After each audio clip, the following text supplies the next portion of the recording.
ఈ పిచ్చి కాంగ్రెస్ వాళ్ళకి పిచ్చి పట్టుకున్నది. ఒక రైతు బంధుతోనే ఒక్క విడత రైతు బంధు వేస్తేనే మనకు ఓట్లు వస్తాయని అనుకుంటా ఉన్నారు. ఎన్ని రోజులే మనం రైతు బంధు ఇవ్వబట్టి ఇది 6వ సంవత్సరం క్రమం తప్పకుండా మనం ఇచ్చుకుంటా ఉన్నాం. ఇప్పుడు టైం వచ్చింది, రైతులు పొలాలు తడుపుతున్నారు, యాసంగి దునకాలకు రైతు బంధు వేయాలి.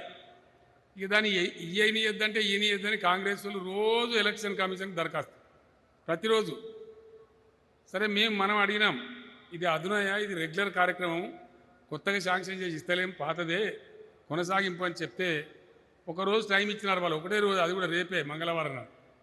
నిన్న మళ్ళా కాంగ్రెస్ అది కూడా ఎత్తగొట్టిన రెండు సపోర్ట్ కొడుతున్నావు. కానీ నిన్న మళ్ళా కాంగ్రెస్ మళ్ళా ఢిల్లీకి పోయి మళ్ళా షికాయత్ చేసి మళ్ళా రైతు బంధు ఆపేసినారు. రైతు బంధు ఆగితే వాళ్ళకి ఓట్లు వస్తాయనుకుంటున్నారు. ఎవడో వెనకడ చెప్పిండు, తొండబీరు ఏం దాకా అంటే ఏనుగుల దాకా అని. ఎన్ని రోజులు ఆపుతావు నువ్వు? ఈ కాంగ్రెస్లో ఎన్ని రోజులు ఆపుతారు? 3 తారీఖు ఓట్లు లెక్క పడితే మళ్ళీ మన గవర్నమెంటే వస్తుంది. బ్రహ్మాండంగా 6వ తారీఖు నుంచి మరి సంతోషంగా ఇచ్చుకుంటాం, ఎవరిని మోతాదు లేకుండా. నేను చేవేళ్ళ నుంచి మొత్తం తెలంగాణ రైతులకు తెలియజేస్తా ఉన్నా, మీరు ఏం రందిపడే అవసరం లేదు. మళ్ళా వచ్చేది మన గవర్నమెంటే. ఈ దుర్మార్గ కాంగ్రెస్ ఆపినా వాళ్ళ శక్తి అంతా కూడా 3వ తేదీ దాకానే, 6వ తేదీ నుంచి మళ్ళీ రైతు బంధు యథావిధిగా వస్తుంది. ఏం బాధపడకమని నేను చెప్తా ఉన్నా.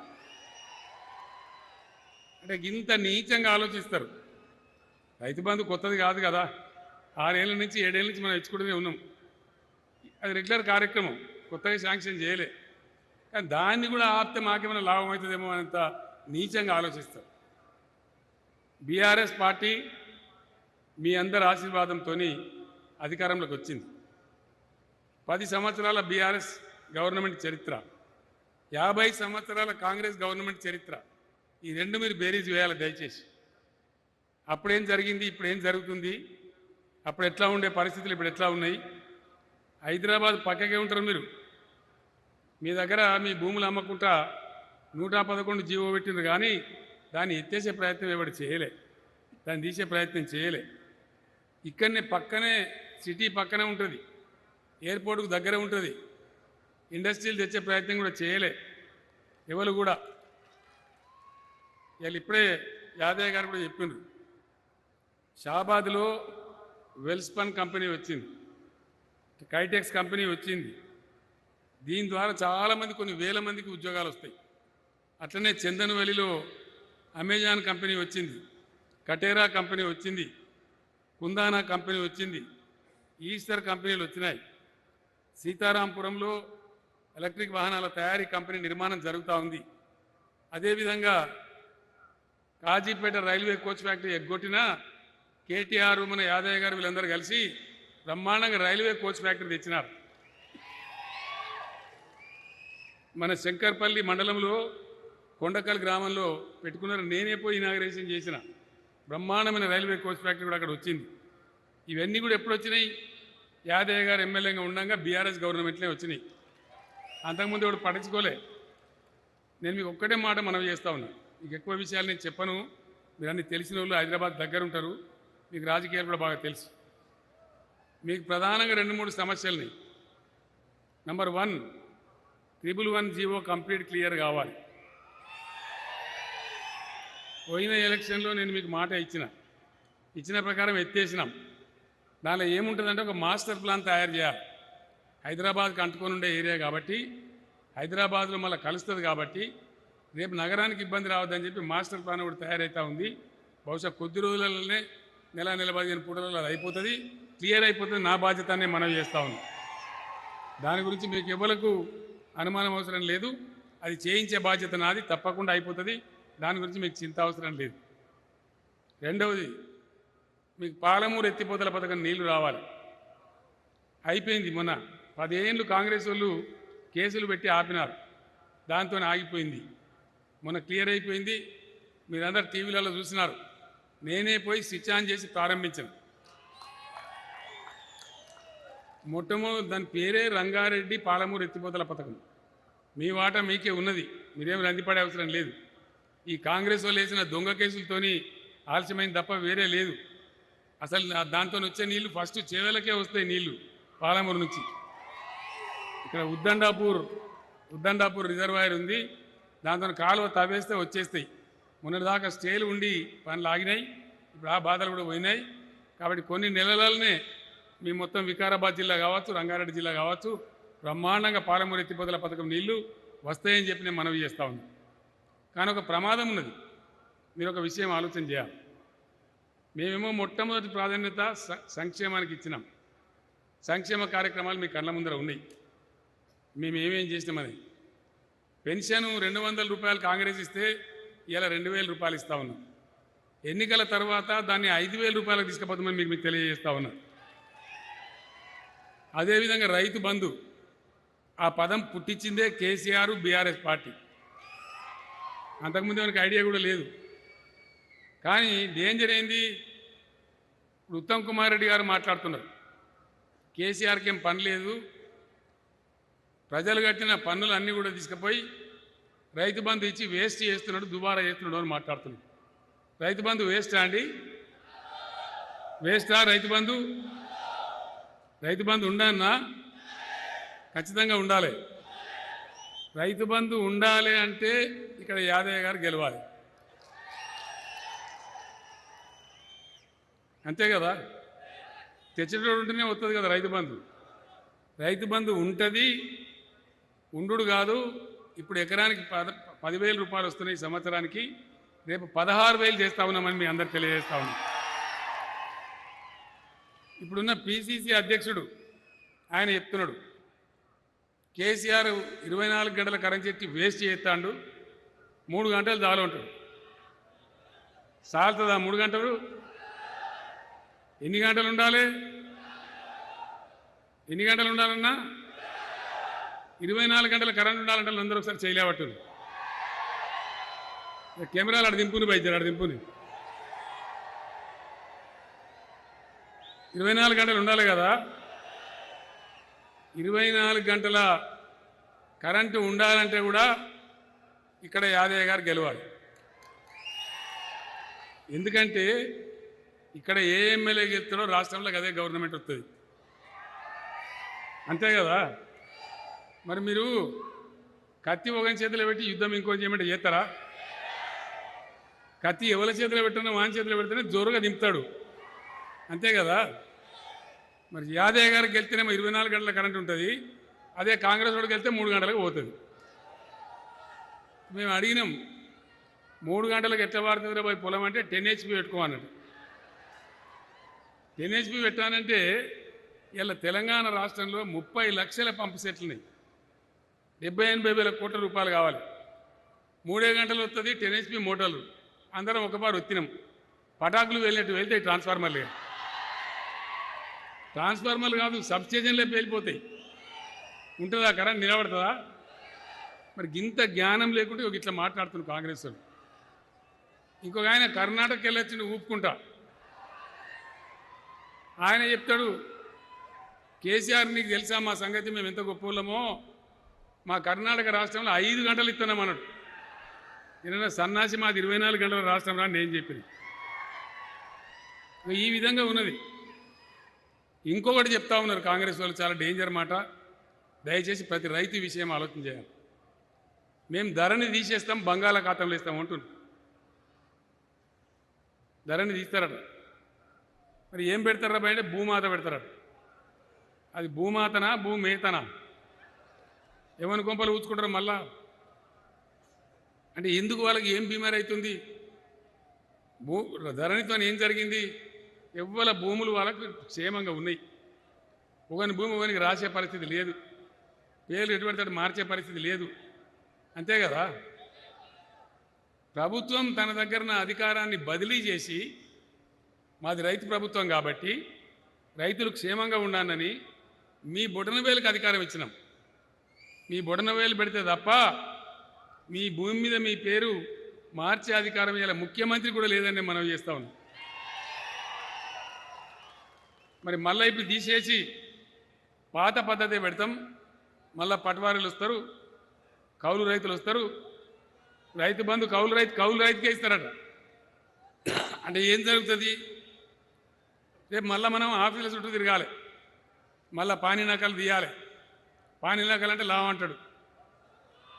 మనం పోతే ఏమంటాడు? నీకు ఎన్ని ఎకరాలు ఉన్నది? 7 ఎకరాలు ఉన్నది. ఎంత వస్తుంది రైతు బంధు? 70,000 వస్తుంది. 30,000 లావు, లేకపోతే సంతకం పెట్టంటాడు. ఇవాళ ఏమవుతుంది?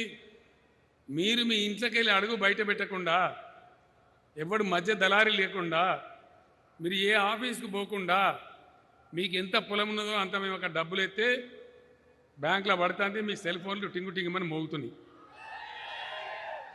మరి రేపు దీన్ని తీసేస్తామంటే మళ్ళీ దళారీల రాజ్యమేనా? మళ్ళీ అదే తెచ్చుకుందామా? దయచేసి అందరూ ఆలోచించమని చెప్పి నేను కోరుతా ఉన్నా. ఇటువంటి ఎందుకంటే మేము ధరని తీసేస్తాం, కరెంటు 3 గంటలే ఇస్తాం, రైతు బంధు వేస్ట్ చేస్తాను కేసీఆర్ అని మాట్లాడతాను. మరి ఎవరికి ఏం చురుకు పెట్టానో మీకు ఎరికే, ఏం చేయాలనో తీర్పు చెప్పేది మీరు. 3టికి 3 మళ్ళా రైతులను పాత కథకు తెచ్చే ప్రయత్నం చేస్తూ ఉన్నారు. నేనేమో కాపోని, నాకు కూడా వ్యవసాయం ఉంది, నాకు తెలుసు రైతుల బాధలు. కరెంట్ ఎట్లా వాడుతుంది, ఎన్ని గంటలు నడుతుంది, ఎన్ని హెచ్పి ఉంటుంది. రైతుల దగ్గర ఏముంది? 10 హెచ్పి మోటార్ ఉంటుంది. అసలు మొత్తం 3 హెచ్పి 5 హెచ్పి ఉంటుంది, ఎక్కువకి ఎక్కువ. ఇవన్నీ మళ్ళీ మునుకొడతామని మాట్లాడుతున్నారు. ఈ విధంగా వాళ్ళు మనకు ప్రమాదం వచ్చే అవకాశం ఉంది. దయచేసి మీరు ఆలోచన చేయమని నేను కోరుతా ఉన్నా. పాలమూరు నీళ్లు తెచ్చిచ్చే బాధ్యత నాది. రెండవది, మీ 111 జీవోది గవర్నమెంట్ వచ్చినాక 2 నెలల లోపల క్లియర్ చేపించి అందరిలా మీకు చేసిన బాధ్యత నాది. నేను చేసేసిన ఆల్రెడీ అంటే ఏం లేదు, కొద్దిగంత పని మిగిలి ఉన్నది, అది అయిపోతుంది. ఇంకో దొంగ మాట చెప్తున్నారు కాంగ్రెస్ వాళ్ళు. బీఆర్ఎస్ గవర్నమెంట్ వస్తే అసైన్ భూములు గుంజుకుంటారని చెప్తుంది. ఇదివరకు ఏమైనా గుంజుకున్నామా? మేము రైతులకు మెయిల్ చేసినాం తప్ప గుంజుకోలే. అది కూడా మళ్ళీ ఇక్కడ చెప్తున్నాను నేను. రేపు మొట్టమొదటి క్యాబినెట్ మీటింగ్లో ఎవరైతే అసైనీస్ ఉన్నారో వాళ్ళకందరికి పట్టాలు ఇచ్చేదే నిర్మాణం చేస్తామని చెప్పి మనం చేస్తా ఉన్నాం. మొత్తం అసైన్ భూములకు పట్టాలు ఇచ్చేస్తాం.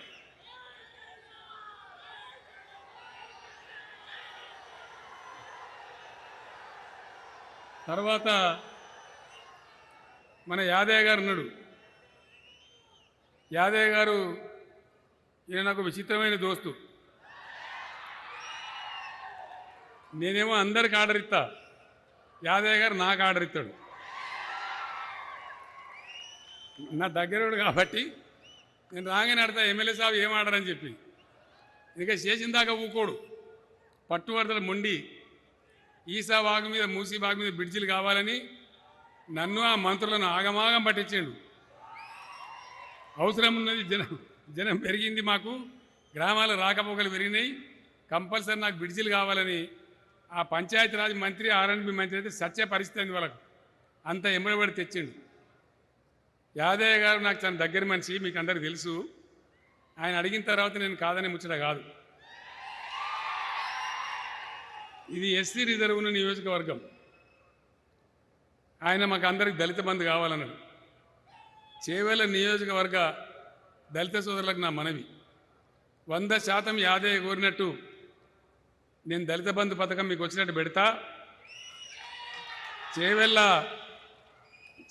నియోజకవర్గం దళిత వాడల నుంచి మొత్తం దరిద్రాన్ని పీకి అవతల పడేద్దాం. మీకు అందరికీ ఒకటే విడతలో దళిత బంధు కూడా శాంక్షన్ చేస్తా అని చెప్పి నేను మనవి చేస్తా ఉన్నాను. దాంతో చాలా బాగుపడగలుగుతాం, చాలా ముందుకు పోగలుగుతాం. ఆ పని కూడా అయిపోతుంది. ఇంకా కూడా మీరు కోరుతున్నటువంటి పరిశ్రమలు, ఇన్ఫ్రాస్ట్రక్చరు, మీరు హైదరాబాద్ పక్కనే ఉన్నారు కాబట్టి మీకు చాలా అవకాశాలు ఉంటాయి. ఇంకా కూడా మంచి మంచి పరిశ్రమలు, కాలుష్యం లేనటువంటి, పొల్యూషన్ లేనటువంటి, మీకు నష్టం చేయనటువంటి మంచి ఫ్యాక్టరీలు కూడా వస్తాయి. ఇంకా చాలామంది లైన్లో ఉన్నారు, క్యూలో. యాదయ్య కూడా వాళ్ళు ఎంబడి పడే ఉన్నాడు. ఆ విధంగా దాన్ని తెచ్చిస్తాం. యాదయ్య గారు సీమకు దోమకు కూడా నష్టం చేసే మనిషి కాదు. తోచిన గారికి పనిచేస్తాడు తప్ప ఏ ఒక్క మనిషికి నష్టం చేసే వ్యక్తి కాదు. మరి వేరే పార్టీలలో చరిత్ర లేదో మీకు తెలుసు, నేను చెప్పే అవసరం లేదు. అందువల్ల యాదయ్య గారిని గెలిపేయండి. మీరు కోరుకున్న పనులను కూడా నేను చేస్తాను తెలియజేస్తున్నాను. చేవెళ్ళ అసెంబ్లీ అలకేసే जितने भी हमारे मुसलमान बुजुर्ग हैं, भाई बहन हैं, मैं आप तमाम लोगों को सलाम करता हूं। आपसे अदबन गुजारिश करता हूं कि हल्के चेवल्ले से यादें साहब को जिताइए। वो एक संजीदा इंसान है, अच्छा इंसान है। और एक बात भी मैं आपको कहना चाहूँगा, जब तेलंगाना के लिए हम लोग जद्दोजहद कर रहे थे, लड़ रहे थे, कईयों बार मैं चेवल्ले में भी आया, हैदराबाद में भी आया। यहाँ उन दिनों में कह रहा था, तेलंगाना जंग में नेकी है, नीयत है, इंसाफ है। जब हमारे जंग में इंसाफ है तो अल्लाह के घर में देर है लेकिन अंधेर नहीं है। और अल्लाह का करम हुआ, तेलंगाना रियासत मिला। आप लोग देख रहे, आप लोग हैदराबाद शहर के बगल में है। पहले कांग्रेस के जब हुकूमत था, कदम कदम पर दंगे फसाद होते थे। आज हमारे 10 साल के दौर में एक बार भी कर्फ्यू नहीं लगा, एक बार भी दंगा फसाद नहीं हुआ, क्योंकि हिंदू और मुसलमानों को हम अपने दो आंख समझते हैं, सभी को साथ लिए चलते हैं। मैं आपको वायदा करता हूं, आप लोग देख रहे हैं, एक बात और भी आपके कान पे डालना चाहूँगा। हमारे बीआरएस सरकार से पहले 10 साल लगातार यहाँ कांग्रेस का हुकूमत था। माइनॉरिटी डेवलपमेंट के लिए, अक़लियती बहबूदी के लिए उन्होंने जो रकम खर्च किया पूरे 10 सालों में, सिर्फ 2000 करोड़। हमारे 10 साल के दौर में हमने खर्च किया 12,000 करोड़। इससे आप अंदाज़ा लगा सकते कौन क्या है और कौन कितने पानी में है। आज हम माइनॉरिटी रेजिडेंशियल स्कूल्स खोले हैं, कितने बेहतरीन तालीम हमारे बच्चों को, हमारे ख़वातीन को मिल रहा है, यह आपके आंखों के सामने है। आप लोग देख रहे, उनको पहले स्कूल बनाए, अब जूनियर कॉलेज बनाए, आगे चल के उनको डिग्री कॉलेज में तब्दील करने का भी मंसूबा है। इसीलिए मैं आप तमाम लोगों से गुजारिश करता हूं, मैं आपको वायदा करता हूं, जब तक केसीआर जिंदा रहेगा, बीआरएस एक सेक्युलर पार्टी ही रहेगा, इसमें कोई तब्दीली नहीं होगा। हम कहीं किसी कीमत पर कॉम्प्रोमाइज नहीं होंगे। हमारा रियासत गंगा जमुना तहजीब का मिसाल है। हम लोग इस रियासत में सबों को साथ लेके चलेंगे, सभी को एक नज़र से देखेंगे। मैं इतना आपसे कहते हुए रुखसत होता हूँ। याद है आपको यहाँ से जिताइए। మిత్రులారా, మీ అందరు కూడా నా మనవి, మంచి వ్యక్తి యాదయ్య, మంచి ప్రభుత్వం బీఆర్ఎస్, మీరు హైదరాబాద్ సంఖలో ఉన్నారు, మీ పనులన్నీ కూడా నెరవేర్చే బాధ్యత నాది. కాబట్టి దయచేసి నేను దళిత మిత్రులతో కోరుతా ఉన్నా, మీకు దళిత బంధు ఒకే విడతలో వస్తుంది కాబట్టి ఒక్క దళిత ఓటు కూడా వేరే పార్టీకి పోవద్దు. మీరు ఆ విధంగా ప్రయత్నం చేయాలని కోరుకుంటూ, ప్రతి వీధికి ప్రతి వాడకి మిషన్ తెలియజేయాలని కోరుకుంటూ నేను మీ దగ్గర సెలవు తీసుకుంటా ఉన్నా. జై తెలంగాణ.